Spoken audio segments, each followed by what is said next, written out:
Psoriasis is a chronic inflammatory skin disease that affects about 1 in 40 people, making it one of the most frequent chronic skin diseases worldwide. There's lots of drugs for it, some of which cost more than $100,000 a year to get a response. There are cheaper drugs like cyclosporin, but they carry the long-term risk of kidney damage, hypertension, and malignancies. The drug can cause cancer, kidney toxicity in more than 50% of the patients treated long-term, and in terms of malignancies, up to 42 times the rate of cancer. And it doesn't even work that well, keeping the disease at bay in little more than half of patients over a 4-month period. There's got to be a better way.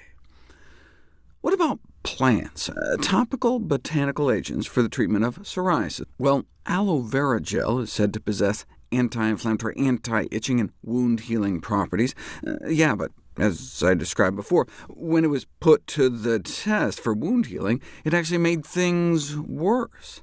The exploitation of aloe preparations has been accompanied too often by misinformation and exaggerated claims, but there is some impressive evidence. For example, to test its anti-inflammatory properties, it was tested head-to-head against steroids for mustard gas exposure. Mustard gas is probably the most popular chemical warfare agent, starting in World War I.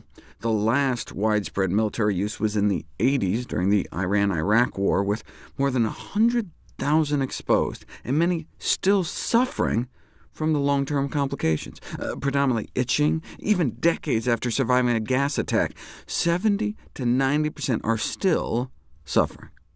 Topical steroids are the most frequently administered medications, and they help, but long-term use is not recommended and is associated with a variety of side effects. Therefore, how about safer agents like aloe vera?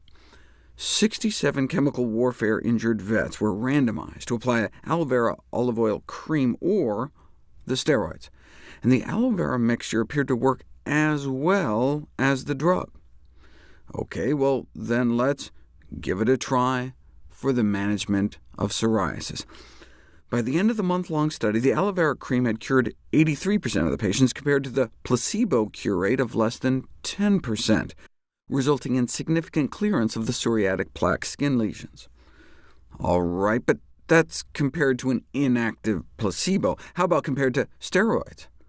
Aloe was found to be more effective in reducing the clinical symptoms, like taking this nasty belly button and clearing the itchy, scaly rash away. Here's another beautiful sequence of before and after pictures, but in this case, this may have very well been the placebo treatment.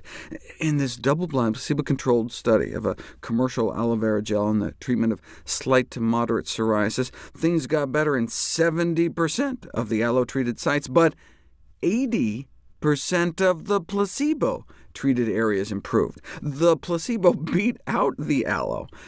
The high response rate of the placebo gel indicated a possible effect in its own right. The placebo was just basically xanthan gum and water, and they were like, hey, instead of aloe failing, maybe xanthan gum just works too?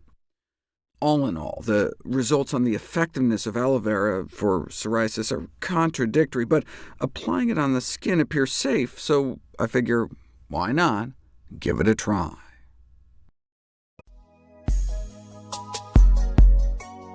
Whoa.